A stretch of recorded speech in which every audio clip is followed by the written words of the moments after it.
Hey guys, and welcome back to Tech Genie. Now today what we're going to be doing is taking you guys through a tutorial on how to edit your photos or kind of color grade a little bit like Brandon Woelfe. Now of course what you are going to have to do is make sure you've got a photo that's in a similar style, so you'll notice he uses lots of bokeh and some teal kind of colours. If not bokeh, then some reflections and the use of lots of lighting. So once you've got a kind of similar photo to one of these, what we're going to do is we're going to head over into Lightroom and then we're going to do a little bit of editing in Photoshop just to make sure we can get something as similar or as close to his photos as we can. Okay, so here we are in Lightroom. This is the photo that we've taken. Okay, so the first thing we're going to do is fade out the blacks a little bit because he doesn't really crush them. There's a little bit of contrast but not too much, and then we're going to try and get the kind of colours. We've got a little bit of teal here, the nice bright pinks, and then we're going to put these effects in Photoshop a little bit later. Okay, so first thing we're going to want to do, I think, is come down to the tone curve down here. And we're going to bring up the shadows a little bit. So we're going to bring them up to a little bit about here, just to kind of give us that little bit of a fade look. And then we're going to bring up a little bit on the highlights up here, just to kind of give us a little bit of brightness. So I think that should do. Now we're going to come up to the basic panel up here, and we're going to do a little bit of correction. So at the moment the image is looking very orange, so we're going to take that down a little bit, probably down to about 3200, something like that. And then I'm thinking just to kind of get a little bit rid of the greens, and as we saw in this photo he's got lots of pinks, especially in the face tones here and in the background. So what we're going to do is we're going to bring the pinks up a little bit, maybe up to 30 something. So at the moment it's looking very vivid. Now what we're going to want to do is take down the contrast a little bit, because as you can see here you've got lots of detail in the shadows and that, and here we've kind of crushed that all out. We can't really see what's going on in the background.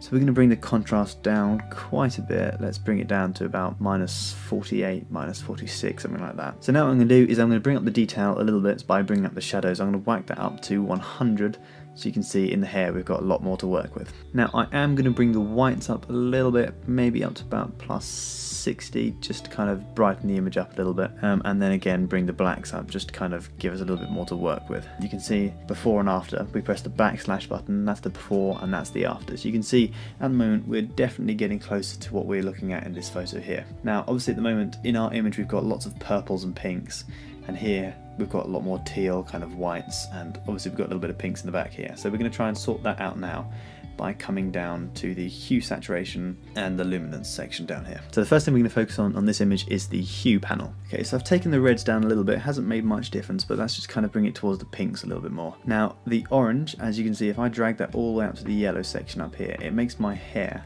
up here quite greeny looking, so we're going to want to take that down a little bit towards the kind of reds. So if I take that down probably quite a way, I'm going to try and take that down to about -40, I think. So let's leave it around there. I think that looks alright. Now the yellows, so we can leave those as they are.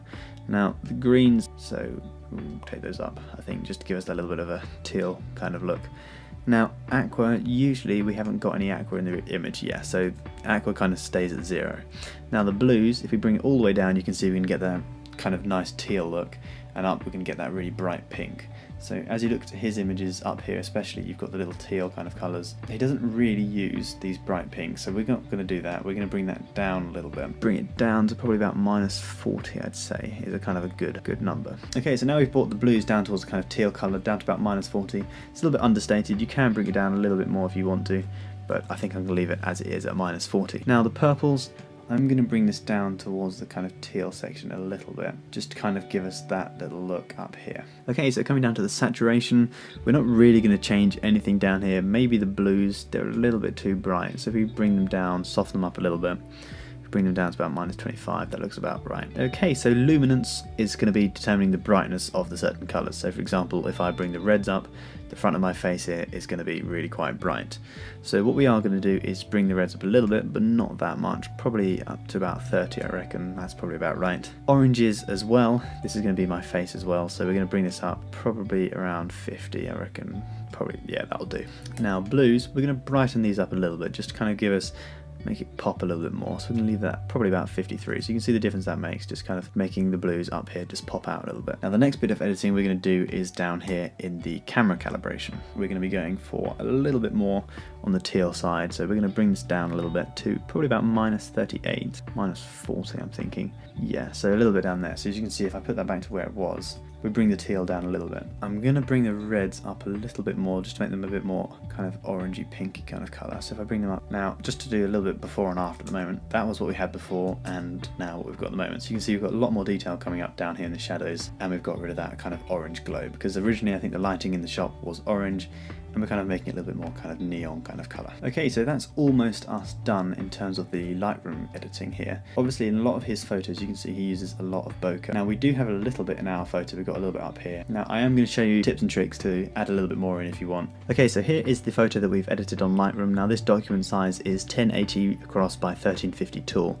Now that's because that's the portrait size you can get in Instagram. Okay, so now what I'm going to try and do is try and get a little bit of these. I don't know if I'll be able to get this exact kind of look here. Okay, so what I've done is I've gone onto Google Images and I've just typed in prism bokeh up here, and I've scrolled down and I found these ones here. Now I quite like this one and this one, mainly because we've got the whites and the pinks as we've got in our photo on Photoshop over here. So what I'm going to do is I'm going to get this, I'm just going to drag it across and drop it into Photoshop, come back, grab the second one and drop that into Photoshop as well. So what we're going to do now is we're going to place this, I think, probably in this top corner here. Okay, so then we're going to come over to our drop down panel here and we're going to come and we're going to click screen. That's going to remove all the blacks, so we should get this. Now I'm going to get the eraser tool just by pressing E. Make sure your hardness is on 0 and you've got quite a large brush, just to kind of soften out those sharp edges there so it's not really noticeable. Okay, so now what I've done is I've rotated it a little bit and kind of rubbed out those sharp lines a little bit, and I'm placing it probably above my head about here, I think, just so we can get a little bit more of interest in this top corner. Now I am going to take the opacity down a little bit because it is quite overbearing. Okay, so the second image that we've chosen is this one here. Now we're going to do a similar thing, but we are going to rotate this one as well and just kind of drag this one probably almost across the whole image. Put it into screen as well like we did on the last one, and you can see we've got some cool effects going on. Now at the moment as it is, we've basically hidden the whole image with these light effects. So what we are going to do now is again come to the eraser and we're going to take the size down a little bit and just kind of rub out whatever's on my face a little bit, because my face is kind of the main focus of the image. So if we're covering that, it's going to look a little bit confusing. Again, take a little bit down here. I quite like these two ones here, so I'm going to leave those as they are. And I don't know whether we need this one up here. It might be a little bit too much, but you can see what I'm trying to do. Okay, so finally this is a photo that Brandon's done, and as you can see that's our photo that we've just been editing now, and it's looking pretty similar to what his is. Now there's one thing that you might want to do now is if you look up here you see he's still got the pinks and the blues, which is very uniform, and now because we've put this one in we've got some oranges and that, which doesn't really match what our colour grade was on Lightroom. So I'm going to click on this, I'm going to press Shift Command A. That brings us into the Photoshop kind of editing, and I'm going to make these a little bit more pink and blue just to kind of match what we have going on in our colour grade. Now you can come over here and we're going to do the same here, bring these blues down towards the teals a little bit and make these a little bit more pink. So when I click OK, that looks a little bit more accurate to what our colour grade was. Now one thing that you might want to do is if you look in her glasses down here, she's got lots of reflections going on, which we don't really have going on over here. So there's one more thing you can do, you can come onto Safari and you can just type in bokeh. Okay, so you can see why I chose this one, it matches my colour grade up here. I can change it if I wanted to, but it's just a little bit easier if I can already find one. Again, bring this down to screen, and you can see we've got lots of bokeh going on now. Do the same as I did earlier, bring up your brush or your eraser, soften out the edges, kind of get rid of those sharp lines so you can't really notice them. I'm going to position this, press Command T, and press Shift while you bring the size down.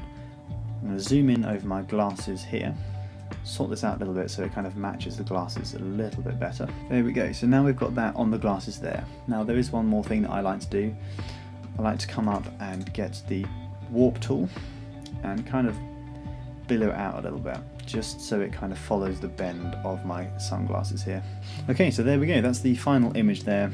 Now we can put these in a group so you can see the before and after. Okay, so now what I'm going to do is I'm going to show you guys the before and after. So that was the before photo that we took, and as you can see, very orange, not really looking very similar to what we wanted, which was this photo which we're working off here. So that's the before, and then that's the after. Before, after. Okay guys, so that is the end of today's video. Hope you enjoyed it. This is the final edit showing you guys how you can edit your photos to make them look like Brandon Woelfe's. I hope you enjoyed it. If you did, make sure you smash that thumbs up button, and we'll see you guys in our next video. Thanks for watching, guys. Live long and prosper.